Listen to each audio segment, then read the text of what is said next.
नमस्कार, बहुत स्वागत आप सभी का। जी मध्य प्रदेश छत्तीसगढ़ देख रहे हैं आप और आपके साथ मैं हूं कीर्ति दीक्षित। छत्तीसगढ़ में आज ईडी ने सीएम भूपेश बघेल के राजनीतिक सलाहकार विनोद वर्मा और उनके 2 ओएसडी के निवास पर छापा मारा। ईडी की कार्रवाई से कांग्रेसी कार्यकर्ता आक्रोशित हो गए और विनोद वर्मा के घर के बाहर सैकड़ों कार्यकर्ता जमा हो गए और ईडी के खिलाफ नारेबाजी शुरू कर दी। इसमें महिलाएं भी शामिल थी। कांग्रेस ने पीएम मोदी और अमित शाह के इशारे पर राजनीतिक कार्रवाई के आरोप लगाए हैं।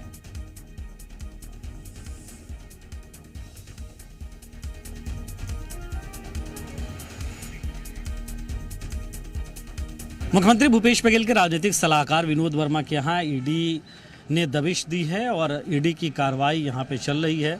सीआरपीएफ के जवान अंदर तैनात हैं, ईडी की टीम तैनात है और बाहर ये पुलिस बल जो है स्थानीय वो दिखाई दे सकता है। और सामने, ठीक सामने कांग्रेस के नेता और कार्यकर्ता यहाँ पे बैठे हुए हैं, धरने पे लगातार नारेबाजी कर रहे हैं और इनमें आक्रोश है। आक्रोश है ईडी की कार्रवाई को लेकर। इन कांग्रेस नेताओं में विनयशील भी मौजूद है। विनयशील, किस तरह से इसे देखें?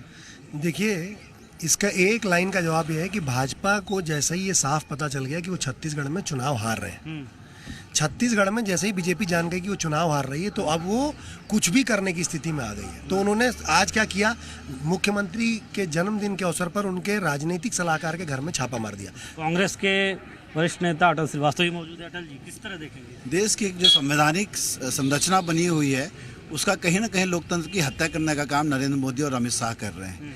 यहाँ पर ईडी चुनाव का समय चल रहा है, आज मुख्यमंत्री जी का जन्मदिन था और आज वहाँ ईडी भेजकर ये डराने की कोशिश कर रहे हैं ताकि हम चुनाव में बैठ जाएं। मैं नरेंद्र मोदी और बोलना चाहता हूँ कि अगर संवैधानिक संस्थाओं पर भरोसा नहीं है तो अब छत्तीसगढ़ से कोयला और बिजली नहीं जाएगी। हम चलिए, कुछ और विधायक भी मौजूद हैं यहाँ, उनसे भी बात करेंगे, कुछ और नेताओं से बात करेंगे। किस तरह देखें इसे, किस तरह से इसे देख रही हैं आप? आज हमारे छत्तीसगढ़ के यशस्वी मुख्यमंत्री माननीय भूपेश बघेल जी का जन्मदिन है और यहाँ ईडी वाले हमारे मुख्यमंत्री जी के सलाहकार के यहाँ ईडी भेज दिया। कहीं ना कहीं नरेंद्र मोदी हमारे माननीय मुख्यमंत्री जी से डर रहे हैं। अभी चुनाव सामने है। क्या क्या क्या स्थिति दिख रही है? मुख्यमंत्री जी का जो यहाँ पे वर्चस्व है उसको देख के पूरा भाजपा डर रही है और कई प्रकार के साजिश रच रही है। विनोद जी, किस तरह देखते हैं इसे? आपके यहाँ भी ईडी आई थी। देखिए, ये भूपेश बघेल की जो सरकार है, उनकी जो योजनाओं हैं, उनकी लोकप्रियता से घबराई हुई निकम्मी केंद्र में बैठी सरकार ईडी का हथकंडा अपनाकर सोचती है कि छत्तीसगढ़ में ईडी के दम पे चुनाव जीत लेंगे। ये इनकी बहुत बड़ी भूल है। हम पहले भी लड़े थे, आगे भी लड़ेंगे। तो ये तमाम कांग्रेस के कार्यकर्ता जिनमें आक्रोश है इस कार्रवाई के खिलाफ, बड़ी तादाद में महिलाएं भी यहाँ पे दिख रही है जो इसे लेकर आई हैं, इसके विरोध में आई हैं जो कार्रवाई हुई और इसे लेकर आक्रोशित कहीं ना कहीं नजर आ रहे हैं। कैमरा पर्सन नरेश नौरंग के साथ सत्यप्रकाश, जी मीडिया। तो ईडी की कार्रवाई से कांग्रेस नाराज नजर आ रही है। आपको बता दें कि मुख्यमंत्री के राजनीतिक सलाहकार विनोद वर्मा और उनके 2 ओएसडी के निवास पर छापा मारा है।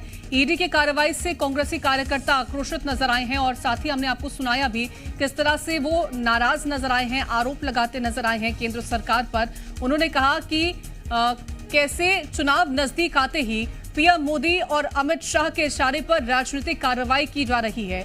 तो महिलाएं भी इसमें शामिल थी। उन्होंने कहा कि आज मुख्यमंत्री का जन्मदिन है और जन्मदिन के मौके पर यहां पर ईडी कार्रवाई करने पहुंचती है और ये केंद्र के इशारे पर की जा रही है।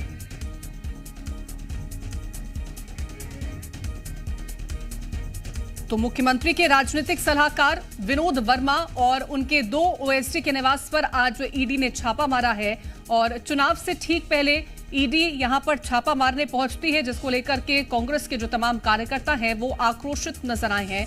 महिलाएं भी यहां पर मौजूद हैं जो कि नारेबाजी करती नजर आई हैं।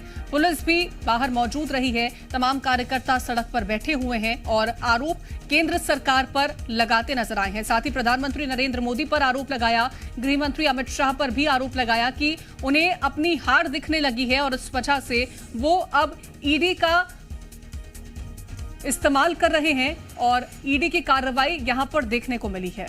तो इससे पहले भी हमने कई बार देखा है कि ईडी की कार्रवाई छत्तीसगढ़ में हुई है और मुख्यमंत्री ने कई बार इसको लेकर के सवाल खड़े किए हैं और एक बार फिर से यहां पर ईडी की कार्रवाई देखने को मिली है, जहां मुख्यमंत्री के राजनीतिक सलाहकार हैं विनोद वर्मा और 2 ओएसडी उनके निवास पर छापा मारा गया है और ईडी की कार्रवाई से कांग्रेसी जो कार्यकर्ता हैं वो आक्रोशित नजर आए हैं।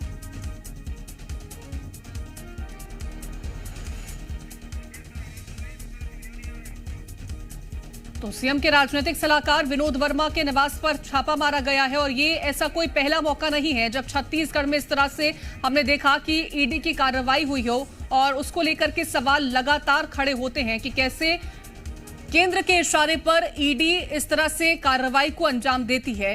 तो ईडी की कार्रवाई से कांग्रेसी आक्रोशित नजर आ रहे हैं।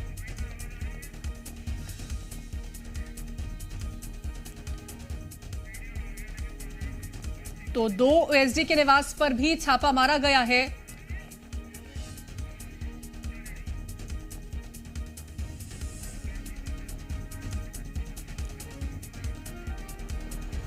और ज्यादा जानकारी के साथ रूपेश गुप्ता हमारे साथ जुड़ गए। रूपेश, ये पहला ऐसा कोई मौका नहीं है जब इस तरह की कार्रवाई हमने छत्तीसगढ़ में देखी हो और अब कांग्रेसी साफ तौर पर कह रहे हैं कि चुनाव नजदीक है और इसी वजह से केंद्र के इशारे पर ईडी कार्रवाई कर रही है। देखिए, कांग्रेस का सीधा सीधा आरोप है कि कांग्रेस अब जानबूझकर के राजनीतिक साजिश के तहत निशाना बना रही है और कांग्रेस लगातार जो सीरीज ऑफ इंसिडेंट्स हैं उनका हवाला दे रही है कि जो घटनाएं होती हैं, जो कार्रवाई होती है, वो अमित शाह प्रधानमंत्री नरेंद्र मोदी के दौरे के बाद क्यों होती है, इसकी जानकारी पहले से कैसे भारतीय जनता पार्टी की होती है कि ईडी क्या बोलने वाली है और फिर कुछ दिन के बाद ईडी उसी बात को कहती है जिस बात को भारतीय जनता पार्टी कह चुके हैं। हमारे साथ चंद्रशेखर शुक्ला हैं जो कि कांग्रेस के सीनियर लीडर हैं, उनसे बातचीत करते हैं। ये जो ईडी की कार्रवाई है और जिस तरह से आज की कार्रवाई के बाद कांग्रेस का आक्रोश देखने को मिल रहा है, सुबह से विनोद वर्मा के यहाँ जो कार्रवाई की गई है उसके बाद वहां पे कांग्रेसी जमा है, काफी नाराजगी है, तो क्या आप लोगों के मन में है, क्या आप लोगों को लगता है? जी देखिए, भारतीय जनता पार्टी भयभीत है और अपने आसन्न प्रस्तावित हार से बुरी कदर बौखलाई हुई है और इस हार से इस कदर खींच बिता रही है कि आज उन्होंने मुख्यमंत्री जन्मदिन के अवसर को इस दुर्भाग्यपूर्ण कार्रवाई के आज तक भूपेश बघेल जी पर ये उठानी पाए। लेकिन जब भी ऐसा कोई बड़ा कार्यक्रम होता है, चाहे कांग्रेस का महाधिवेशन हो, चाहे मारवाही उपचुनाव हो, चाहे खैरागढ़ उपचुनाव हो, ये जब भी मोदी जी का, अमित शाह का दौरा होता है, दुर्भाग्य मेरा तो सीधा आरोप है कि जो ईडी है वो अनुसांसिक संगठन बन के रह गई है भारतीय जनता पार्टी। ये पहले बंगाल में उन्होंने ये हरकत किया, कर्नाटक में ही किया, इनको येदियुरप्पा का भ्रष्टाचार नहीं दिखता, इनको हरियाणा में खट्टर का भ्रष्टाचार नहीं दिखता, इनको बड़ी बड़ी चोरियां नहीं दिखती। ये खुद दुनिया भर की चोरी लिप्त 20,000 करोड़ वकील प्रधानमंत्री डकार के बैठे हुए हैं नारी के नाम पे। लेकिन ये एक जो आदमी गरीब के लिए काम कर रहा है, पिछड़ों के लिए काम कर रहा है, पिछड़ा वर्ग जो मुख्यमंत्री है, इसने प्रदेश में 40 लाख से ज्यादा लोगों को गरीबी रेखा से ऊपर उठा दिया है। आज उसके जन्मदिन के दिन इस प्रकार की दुर्भाग्यपूर्ण कार्रवाई निश्चित रूप में ये निंदनीय भी है और इसका पूरा असर कांग्रेसी जवाब देगा, ना सिर्फ कांग्रेसी बल्कि छत्तीसगढ़ का एक एक जनता जनमान इस बात की जवाब देगी। देखिए, जिस तरह से मुख्यमंत्री का जन्मदिन था और मुख्यमंत्री के जो करीबी लोग हैं, चाहे उनके ओएसडी हों, चाहे उनके राजनीतिक सलाहकार, क्योंकि विनोद वर्मा का जो कद है वो काफी इंपॉर्टेंट है क्योंकि चुनाव को लेकर के बहुत सारी स्ट्रेटेजीज में वो शामिल रहते हैं, तो कांग्रेसी इस बात को लेकर के आक्रोशित है कि मुख्यमंत्री के जन्मदिन के दिन उनको निशाना बनाया गया। दूसरी महत्वपूर्ण चीज की कांग्रेस को ये दिख रहा है, कांग्रेस के जो नेता है वो ये बात करते हैं कि खास तौर से क्योंकि जो 2 ओएसडी हैं उनके निर्वाचन क्षेत्र पाटन से जुड़े हुए हैं, तो पाटन में किस तरह से मुख्यमंत्री को डैमेज किया जाए ये कांग्रेसियों का आरोप है, इसलिए उनके ऊपर कार्रवाई की गई। कांग्रेसियों का यह आरोप है कि विनोद वर्मा चूंकि चुनाव की रणनीतियां बना रहे थे, संकल्प शिविर से लेकर के तमाम जो आयोजन होते हैं, भेंट मुलाकात, उसके पीछे वो रहते हैं। इसी तरीके से हिमाचल प्रदेश में उनकी बड़ी भूमिका दिखी थी और इसी के मद्देनजर कांग्रेसी सीधे सीधे ये मान रहे हैं कि बिल्कुल, तो कहीं ना कहीं इसे चुनाव के तौर पर भी देखा जा रहा है कि चुनाव नजदीक है और इस वजह से ये कोशिश की गई थी ईडी की कार्रवाई के जरिए कि कैसे उसे प्रभावित किया जाए, कैसे उनका जो मनोबल है उसे तोड़ने की कोशिश की जाए। फिलहाल तमाम जानकारी पहुंचाने के लिए बहुत शुक्रिया आपका।